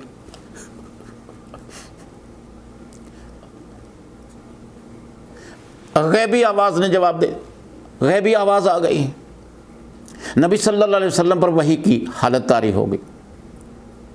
سیدہ عائشہ فرماتی ہیں اللہ کی قسم میں سمجھ گئی عائشہ تیری قسمت کا فیصلہ ہونے لگا ہے۔ نبی علیہ الصلوۃ والسلام کے چہرہ انور پر آپ نے چادر لے لی، اور آپ کے جب آپ نے چادر ہٹائی ہے چہرہ بہت ہی خوش تھا، بشاشت تھی، نور تھا، اور پسینہ جو ہے وہ موتیوں کی طرح چل رہا تھا آپ کے چہرہ انور پر، کیونکہ سردیوں میں بھی اگر وہی اترتا تھا وہی کے آنے پر آپ کی یہی کیفیت ہوتی تھی۔ تو میں نے کہا کہ عائشہ اب تیری قسمت کے فیصلے ہونے والے ہیں۔ نبی علیہ الصلوۃ والسلام نے فرمایا عائشہ ابشری، تجھے مبارک ہو، اللہ نے تیری براءت کا اعلان کر دیا ہے۔ ماں نے جھٹ کے بولا بیٹی اٹھو، شکریہ ادا کرو رسول اللہ صلی اللہ علیہ وسلم کا۔ سیدہ عائشہ فرماتی ہیں نہیں نہیں، میں شکریہ اسی کا ادا کروں گی جس نے 7ویں آسمان سے میری براءت کا اعلان کیا ہے۔ تو یہ دوستو، یہ واقعہ بہت بڑا واقعہ تھا جس نے نبی کی نبوت والی زندگی کو 1 مہینہ پریشان رکھا ہے۔ اس کا ذکر درس کے آخر میں پھر دوبارہ ہوگا، یہی میں اس کو روکتے ہوئے اب اس کی طرف چلتا ہوں کہ اللہ رب العالمین اپنے اولیاء کا، اپنے بندوں کا دفاع کیسے کرتا ہے، کیسے ان کی برات کا اعلان کرتا ہے۔ اولئک مبرؤون، کیونکہ جو میسج تھا، وائس میسج، اس کے اندر یہ اعتراض تھا، بلکہ یہ اشتباہ تھا، اس کو دوست کو غلطی لگی۔ کیا تھا کہ اس کا دنیا سے کوئی تعلق نہیں ہے، علماء کو نہیں پتہ، وہ دوسری آیتوں کو نہیں دیکھتے، دائیں بائیں نہیں پڑھتے، سیاق و سباق کا خیال نہیں کرتے، اگلی پچھلی آیات کو مد نظر نہیں رکھتے، ایک آیت کو دیکھ کے بیان کر دیتے ہیں کہ نیک عورتیں نیک مردوں کے لیے اور بری عورتیں بری مردوں کے لیے، اور اس کے بالعکس، اور یہ اس کا اعتراض تھا، اور اس کا دنیا سے کوئی لینا دینا نہیں ہے، بلکہ یہ اس کا تعلق جنت اور دوزخ سے ہے کہ وہاں جنتی عورتیں نیک ہوں گی، وہ جنتی مرد جو نیک ہوں گے ان کے پاس ہوں گی، اور جنتی مرد جو پاک باز ہیں وہ پاک باز عورتیں ان کے پاس ہوں گی۔ جنت کے ساتھ اس کا تعلق ہے، اور اس طرح جہنم کے ساتھ خبیثوں کا تعلق ہے۔ نہیں میرے بھائی، ایسا نہیں ہے۔ دنیا میں اللہ رب العالمین اپنے اولیاء کا دفاع کرتا، ان کی برات کا اعلان کرتا ہے، جیسا کہ ابھی آپ نے واقعہ افق کے اندر جو میں نے صرف واقعہ بیان کیا ہے، ابھی اس کا رزلٹ نہیں نکالا، وہ بعد میں عرض کرتا ہوں۔ پہلے آپ دیکھ لیجئے کہ سیدنا یوسف علیہ الصلوۃ والسلام، جانتے ہیں آپ، بڑا مشہور قصہ ہے، جس گھر میں پلے اس کی عورت کی نظر بدل گئی، فقالت حیت لک، قال معاذ اللہ، اس نے دعوت نظارہ دی، انکار کر دیا، بچنے کے لیے نکلے ہیں، آگے عورت، آگے دروازہ کھلا ہے، مختصر ہے عرض کر رہا ہوں، وَأَلْفَيَّا سَيِّدَهَا عَلَى الْبَابِ، تو اس عورت نے کیا کہا تھا، فوراً بدل گئی، پہلے دیوانی ہے، مر رہی ہے، اور اب اس اپنے خامد کو کیا کہتی ہے، مَا جَزَاءُ مَنْ أَرَادَ بِأَهْلِكَ سُوءًا إِلَّا أَن يُسْجَنَ وعذاب علیم، اس کی تو سزا ہونی چاہیے جس نے آپ کے گھر میں نظر بد سے دیکھا ہے، برائی کرنا چاہتا تھا، علیہ باللہ، اندازہ لگائیے ذرا، اس کو جیل میں بھیجنا چاہیے۔ اور وہ جیل میں چلے گئے، مدت دراز، سال ہا سال جیل میں رہے۔ اور وہی عورت اب اللہ رب العالمین کی طرف سے دیکھیے اپنے بندوں کا کیسے اللہ رب العالمین دفاع بھی کرتا ہے، ان کی برات کا اعلان بھی کرواتا ہے، برات کا اعلان کرواتا ہے۔ وہی عورت کہتی ہے جب یوسف علیہ السلام کو عزیز مصر نے کہا کہ آئیے باہر، اب آپ نے میرے خواب کی تعبیر کر دی ہے، وزارت خزانہ سنبھالیے، انہوں نے کہا نہیں، پہلے ان عورتوں سے پوچھو جن کی وجہ سے میں جیل میں بیٹھا ہوں۔ اور عورتوں سے پوچھا گیا تو انہوں نے کہا حاشا بک اللہ، وہ تو نیک آدمی ہے۔ جب ان عورتوں کا بیان سنا تو یہ جناب علی اب پھٹ پڑی ہے، کہنے لگی الآن حصحص الحق انا راودتہ عن نفسہ وانہ لمن الصادقین۔ یا سبحان اللہ، یہی وہ عورت امرأۃ العزیز کہتی ہے کہ نہیں نہیں نہیں نہیں نہیں، میں ہی بدبخت تھی، اپنی بدبختی کا اعتراف کرتے ہوئے کہتی ہے کہ یوسف سچا تھا۔ آئیے ذرا موسیٰ علیہ السلام کی طرف۔ سیدنا موسیٰ علیہ السلام کو لوگوں نے کہا اس بنا پر کہ ان کے اندر شرم و حیا کمال کی تھی۔ بنی اسرائیل کی یہ ایک عادت تھی کہ وہ آمنے سامنے بیٹھ کے نہا لیتے تھے، اور موسیٰ علیہ السلام کے اندر شرم و حیا تھی تو وہ اوٹ لے کر پردہ کر کے دور جا کر نہایا کرتے تھے۔ تو انہوں نے موسیٰ علیہ السلام کو پر الزام لگا دیا کہ یہ بندہ جو ہے نا، یہ اصل میں جسمانی نقص ہے اس کے اندر، اس لیے یہ پردے کے ساتھ نہاتا ہے، یعنی یہ مرد نہیں ہے۔ اور کیا کہوں، آپ سمجھ گئے ہوں گے۔ موسیٰ علیہ السلام کی برات کا اللہ نے اعلان کرانا تھا۔ موسیٰ علیہ السلام ایک دن نہانے کے لیے نکلے اور دور چلے گئے اپنی قوم سے، پتھر کی اوٹ میں نہانا شروع کر دیا، پتھر پہ اپنے کپڑے رکھ دیے، تو بھی تھا کوئی اور بھی ہوگا کچھ، اور جب نہا کے نکلے ہیں تو پتھر دوڑ اٹھا اور یہ پیچھے پیچھے ہیں۔ الفاظ ہیں کہ اس کو اپنی چھڑی سے مارتے تھے جو ان کے پاس ہمیشہ آسا رہتا تھا، اور یہ کہتے تھے سوبی یا حجر، میرے کپڑے تو دو۔ تو وہ اتنی تیز دوڑتا تھا، اتنی تیزی کے ساتھ اڑ رہا تھا وہ پتھر کہ موسیٰ علیہ السلام پکڑ نہیں سکے، حتیٰ کہ اس کو گزرنا پڑا دوڑتے دوڑتے۔ بنی اسرائیل قوم جو تھی، جو نہانے والی تھی، ننگے نہانے والی تھی، یہ آمنے سامنے بیٹھ کے نہا لیتے تھے، تو انہوں نے موسیٰ علیہ السلام کو جب دیکھا کہ وہ بہترین کامل ترین انسان کا جسم رکھتے ہیں، یعنی عین تندرست انسان ہیں، خوبصورت بھی تھے۔ اللہ نے اگر نبی کو خوبصورت نہیں بنانا تو کس کو بنانا تھا؟ پیغمبر تھے موسیٰ علیہ السلام، تو لاڈلے پیغمبر ہیں نا، جلیل القدر پیغمبروں میں سے ہیں، اولو العزم میں سے ہیں۔ خوبصورتی دیکھی انہوں نے تو گویا پھر سمجھ گئے کہ نہیں ہم ہی جھوٹے ہیں۔ اللہ نے ان کی جسمانی جو نقص تھا، جو جس پہ الزام لگ رہا تھا، اللہ نے ان کی برات کا اعلان فرما دیا۔ ایک اور دیکھیے، وہ تو تھا بنی اسرائیل کے اندر، اس کی روایات کے اندر، بنی اسرائیل روایات میں یہ واقعہ ہے کہ قارون جو تھا اس نے ایک پروگرام بنایا ہوا تھا موسیٰ علیہ السلام کے خلاف۔ تو ایک دن موسیٰ علیہ السلام نے واعظ فرمایا، اور وہ واعظ جو تھا، وہ خطبہ جو تھا، وہ جو محاضرہ تھا، وہ جو تقریر تھی، وہ اتنی مؤثر تھی، ابقتہم، اس نے بنی اسرائیل کو رلا دیا۔ قارون نے کہا لو، میں تو کچھ اور ہی کہنا چاہ رہا تھا، پروگرام بنائے بیٹھا تھا اس کے بارے میں، لیکن لوگ متاثر ہوتے چلے جا رہے ہیں۔ تو اس نے پروگرام بنایا ہوا تھا ایک عورت کو پیسے ویسے دے کے، تو کہ الزام لگانے کے لیے۔ اس نے کہا آج موقع ہے، اگر آج میں نے نہ کیا تو یہ تو سینکڑوں ہزاروں آدمی جو ہے نا متاثر ہو جائیں گے اس سے، اس کی تقریر اتنی پیاری ہے، اس کے کلمات اتنے اچھے ہیں، اس کا واعظ اتنا مؤثر ہے۔ تو اس نے سوال پوچھا، قارون نے کیا سوال کیا؟ یا کلیم اللہ، اے اللہ کے کلیم، تیرے ساتھ اللہ نے کلام کیا ہے، کلم اللہ موسیٰ تکلیما۔ یا نبی اللہ، اے اللہ کے نبی، ما جزاء المحسن اذا زنا، اس شادی شدہ آدمی کی کیا سزا ہے جو زنا کرے؟ قال موسیٰ علیہ السلام رجم، پتھر مار کے مارنا ہے۔ اس نے کہا انظر ماذا تقول، دیکھیے آپ کیا کہہ رہے ہیں، میں پوچھ رہا ہوں آپ سے، ما جزاء المحسن اذا زنا۔ موسیٰ علیہ السلام نے پھر فرمایا کہ آپ نے پوچھا ہے کہ زانی شادی شدہ زانی مرد کی سزا کیا ہے؟ رجم ہے۔ تو اس نے قارون نے پھر تیسری مرتبہ کہا انظر ماذا تقول ما جزاء المحسن اذا زنا۔ موسیٰ علیہ السلام نے پھر فرمایا رجم۔ اس نے کہا فاسمع اذن، تو پھر یہ سن یہ عورت کیا کہتی ہے۔ وہ فوراً کھڑی ہو گئی۔ اس عورت کو 2000 دینار دیے ہوئے تھے قارون نے کہ تو نے الزام لگانا ہے موسیٰ علیہ السلام پر۔ موسیٰ علیہ السلام پر اس نے الزام لگا دیا، ادعت بانہ زنا بہا، اس نے یہ الزام لگایا کہ موسیٰ علیہ السلام نے میرے ساتھ زنا کیا ہے۔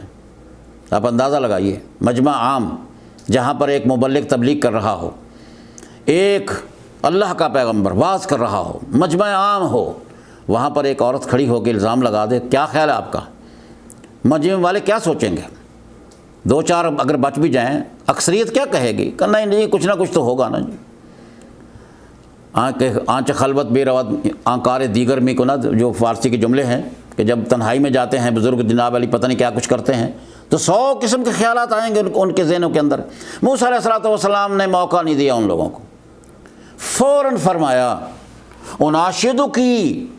اناشدک بالذی انزل التوراۃ والالواح اکان ذالک، میں تجھے اس اللہ کی قسم دے کر یہ بات کہتا ہوں جس نے تورات کو نازل کیا ہے، جس نے الواح کو نازل کیا ہے، التوراۃ والالواح اکان ذالک۔ دیکھیے تھی تو زانیہ ہی، تھی تو بدکار عورت، لیکن اللہ تعالیٰ جن سے پھر کام لیتا ہے، اللہ سے بھائی وہ بھی ڈر جاتے ہیں بعض دفعہ۔ اس نے کہا مجھے قارون نے 2000 دینار دیے تھے، میں نے اس لیے الزام لگا، جب تو نے اللہ کا نام لے ہی دیا ہے، جس نے تورات اتارنے والے کا تو نے مجھے واسطہ دیا ہے، تو میں سچ کہتی ہوں کہ ما صدرا شیء من ذالک، اس قسم کی بات کوئی نہیں، میں تو تجھے جانتی بھی نہیں، میری تیری تنہائی ہوئی نہیں ہے، یہ تو قارون کی وجہ سے میں نے ایسا کیا ہے۔ تو اللہ رب العالمین نے کیا جواب دیا اپنے بندوں کا؟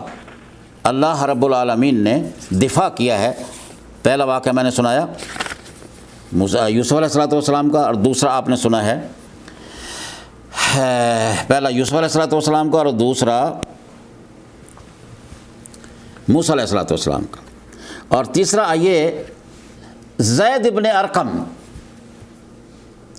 ارقم نے جس وقت اس موقع پر جب رئیس المنافقین نے یہ کہا تھا کہ لئن رجعنا الی المدینۃ لیخرجن الأعز منها الأذل، ہم عزت والے لوگ ان ذلیلوں کو وہاں سے نکال دیں گے، تو اس بچے نے آ کر، اس نوجوان نے آ کر نبی صلی اللہ علیہ وسلم کو عین انہی کلم بغیر کمی زیادتی کے اپنی طرف سے کوئی جملہ نہیں اضافہ کیا، وہی کلمات دہرا دیے جو رئیس المنافقین عبداللہ ابن ابی رئیس المنافقین نے کہے تھے نبی صلی اللہ علیہ وسلم کو۔ تو اس کو پتہ چلا، نبی علیہ السلام نے بلا بھیجا، وہ آ گیا، اور اس نے کہا نہیں یہ زید ابن ارقم تو جھوٹ بولتا ہے، یہ بچہ ہے جھوٹ بولتا ہے، اور قسم اٹھا دی، اللہ کی قسم اٹھا دی کہ میں نے تو یہ کہا ہی نہیں ہے۔ بیچارہ اپنے خیمے میں آ گیا، مدینے پہنچ گیا، اب گھر میں بیٹھا رہتا ہے، پریشان رہتا ہے۔ اللہ رب العالمین نے پیغام دیا اپنے پیغمبر کو، میرے پیغمبر یہ جو منافق ہے نا، جو جاتے تھے آپ کے ساتھ، یہ جہاد میں بھی جاتے رہے ہیں، مختلف غزوات میں گئے ہیں، اور اس موقع پر بھی گئے تھے۔ 2-3 باتیں بیان کرنے کے بعد آخری بات ان منافقین کی یہ بیان کی، یقولون لئن رجعنا الی المدینۃ لیخرجن الأعز منها الأذل وللہ العزۃ وللرسول وللمؤمنین ولکن المنافقین لا یعلمون۔ فرمایا یہ جو منافق ہے نا، وہ انہوں نے کہا ہے، وہ یہ کہتے، اب 7ویں آسمان سے یہ آیات اتر رہی ہے، جب اس نے انکار کر دیا تھا کہ میں نے تو نہیں کہا کہ لیخرجن الأعز منها الأذل، وہی الفاظ اللہ رب العالمین نے وہی بنا کر اتار دیے، یقولون لئن رجعنا الی المدینۃ لیخرجن الأعز منها الأذل، جنہوں نے بہت بدترین کلمات اور بھی کہے تھے، سمن قلبک یاکلک، استغفر اللہ۔ تو نبی صلی اللہ علیہ وسلم نے جس وقت یہ آیات اتری ہیں کہ عزت والے یہ نہیں، عزت کس کی ہے؟ اللہ کی ہے۔ عزت کس کی ہے؟ اللہ کے رسول کی ہے۔ عزت کس کی ہے؟ مومنین کی ہے۔ وَلَٰكِنَّ الْمُنَافِقِينَ لَا يَعْلَمُونَ، منافقوں کو نہیں پتہ عزت کیا ہوتی ہے، یہ ذلیل ہیں۔ نبی صلی اللہ علیہ وسلم نے زید بن ارقم رضی اللہ تعالی عنہ وارضاہ کو پیغام بھیجا اور یہ کہا کہ اے زید، اللہ نے تیری برات کا اعلان کر دیا ہے، تیرے کانوں کو سچا کر دیا ہے۔ نزول کے بعد نبی صلی اللہ علیہ وسلم نے حضرت زید بن ارقم کو بلا بھیجا اور جب وہ آیا تو فرمایا اللہ تعالیٰ نے تیری لاج رکھ لی ہے، تجھے سچا ثابت کر دیا، صدقہ کہا، تیری تصدیق کر دی ہے۔ اور وہ کہا کرتے تھے ھذا الذی اوفى اللہ بأذنہ اوفى اللہ بأذنہ، اللہ نے اس کے کانوں کی لاج رکھ لی ہے۔ تو اللہ اپنے اولیاء کا دفاع کرتا ہے، ان کی برات کا اعلان کرتا ہے۔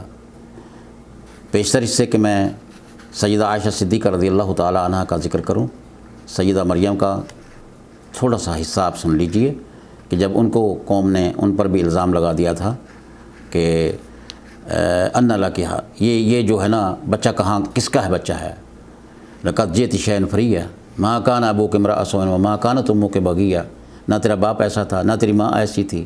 یا اخت ہارون ما کان ابوک امرأ، اے ہارون جیسے نیک آدمی کی بہن، نہ تیرا باپ ایسا تھا نہ تیری ماں ایسی تھی، تو نے کیا کر دیا ہے؟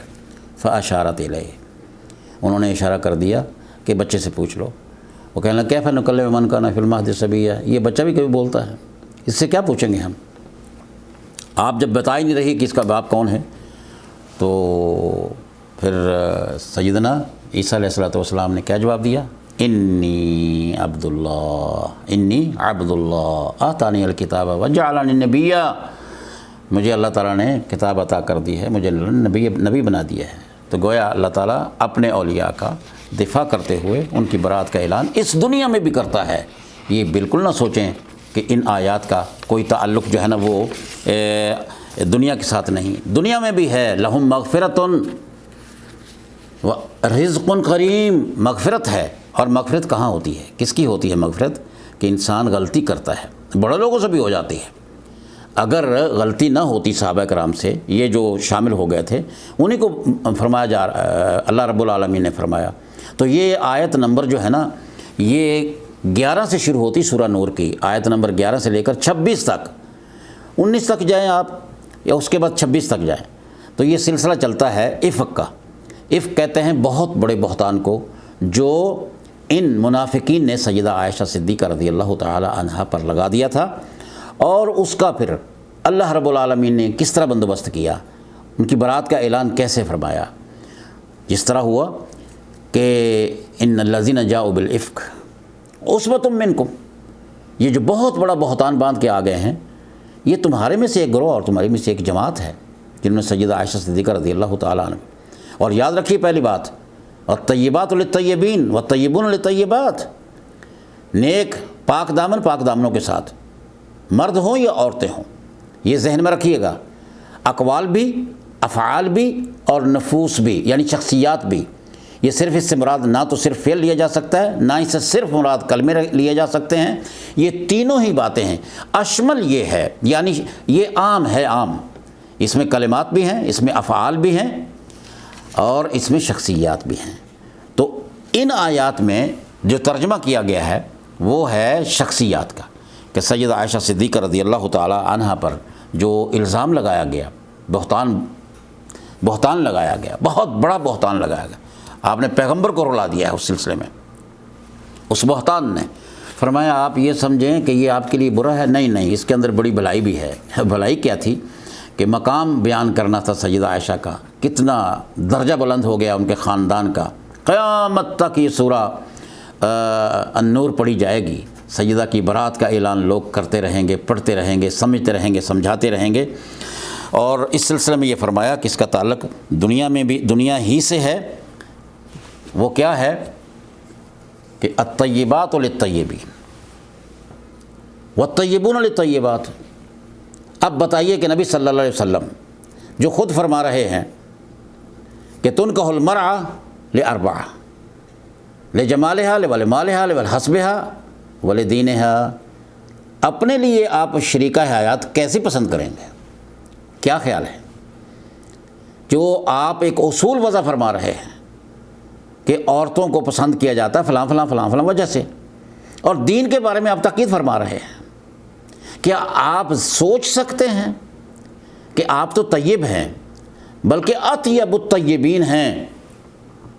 تو فرمایا یہ بات کرنے سے پہلے یہ جتنی بھی 16 آیات ہیں اور 11 سے لے کر 19 تک اگر آپ مطالعہ کریں سورہ النور کا تو بات واضح ہو جائے گی کہ کیوں نہ آپ نے سوچا بات کرنے سے پہلے، تمہیں چاہیے تھا یہ سوچ لیتے، کس کی بات لگے ہو کرنے؟ یہ جو برائی تو اس نے کر دی ہے، ابن سلول نے، اس نے تو بری بات کر دی ہے، اس نے تو ایک تہمت لگا کے بات پھیلا دی ہے، کم از کم آپ ہی خیال کر لیتے۔ کیوں خیال کرتے؟ بھئی خیال اس لیے کرتے کہ عائشہ تو عائشہ ہے ہی، یہ سوچتے وہ بیوی کس کی ہے، وہ حرم کس کا ہے۔ یہ بات کرنے سے پہلے آپ کو سوچنا چاہیے تھا، اور یہ اصول اپنے سامنے رکھیں، الطیبات للطیبین، پاک دامن عورتیں پاک دامن مردوں کے لیے ہوتی ہیں، والطیبون للطیبات، اور پاک دامن مرد اپنے لیے پاک دامن عورتیں ہی منتخب کرتے ہیں۔ تو رسول اللہ صلی اللہ علیہ وسلم چونکہ اطیب الطیبین ہیں، اس لیے سیدہ عائشہ صدیقہ رضی اللہ تعالی عنہا و ارضاہا طیبہ ہے، طاہرہ ہے، مومنہ ہے، موحدہ ہے، اور نبی صلی اللہ علیہ وسلم نے فرمایا، بخاری مسند احمد میں اور ابو داود میں ایک روایت ہے، اور ایک روایت ہے صحیحین میں، پہلی روایت میں یہ ہے، نبی علیہ الصلوۃ والسلام نے فرمایا عورتوں میں سے، جہان کی عورتوں میں سے 4 عورتیں افضل ترین ہیں، فضیلت والی ہیں، ان کا درجہ بلند ہے۔ کون سی ہیں؟ سیدہ خدیجہ الکبریٰ رضی اللہ تعالیٰ عنہ، اور ان کی لخت جگر سیدہ فاطمہ الزہراء رضی اللہ تعالیٰ عنہ، سیدہ مریم ابنت عمران یعنی سیدنا عیسیٰ علیہ الصلوۃ والسلام کی والدہ علیہ الصلوۃ والسلام رضی اللہ تعالیٰ عنہ، وہ سیدہ آسیہ فرعون کی بیوی۔ اور دوسری روایت میں یہ ہے، مردوں میں تو کامل کافی ہوئے ہیں، لیکن عورتوں میں کامل عورتیں کون کون سی ہیں؟ سیدہ خدیجہ الکبریٰ، سیدہ مریم اور سیدہ عائشہ، اور ساتھ ہی فرمایا اور عائشہ کا مقام ایسا ہے جیسا کھانوں میں سرید کا مقام ہے، جو عربوں کے ہاں بہت ہی زیادہ مقبول اور محبوب کھانا ہے سرید۔ تو جیسے فرمایا سرید کھانوں میں ممتاز ہے، ایسے عائشہ عورتوں میں ممتاز ہے۔ دعا ہے اللہ رب العالمین ہمیں قرآن و سنت کو سمجھنے کی توفیق عطا فرمائے، اور اگر کہیں قرآن کے اندر اختلاف نظر آئے آیات کے اندر تو ان کے اندر تو اختلاف نہیں ہے، تضاد نہیں ہے، صرف سمجھ کا ہی، وہ سمجھ کے اندر کمی ہے، فکر کے اندر کمی ہے، ادراک نہیں ہے، علم نہیں ہے۔ اس صورت میں کیا کرنا چاہیے ہمیں کہ فَاسْأَلُوا أَهْلَ الذِّكْرِ إِن كُنتُمْ لَا تَعْلَمُونَ۔ اللہ رب العالمین ہمیں اہل علم کی طرف رجوع کرنے کی توفیق عطا فرمائے۔ اللہ رب العالمین سے دعا ہے، یا اللہ اس دنیا سے جب ہمیں تو لے جائے تو ایمان کی حالت سے لے جانا، اور جب نبی صلی اللہ علیہ وسلم کا کہ وقت آئے میدان محشر میں حوض کوثر پر تو آپ کے ہاتھ سے پینا بھی نصیب فرمانا یا اللہ، اور جب نبی صلی اللہ علیہ وسلم جنت میں سب سے پہلے داخل ہوں گے تو ان کے زمرہ میں ان کے ساتھ ہی ہمارا حشر فرمانا۔ اللہ رب العالمین سے پھر دعا کرتا ہوں، اللہم ارنا الحق حقا وارزقنا اتباعہ وارنا الباطل باطلا وارزقنا اجتنابہ۔ ھذا وصلی اللہ وسلم علی سیدنا و نبینا محمد وعلی آلہ وصحبہ اجمعین۔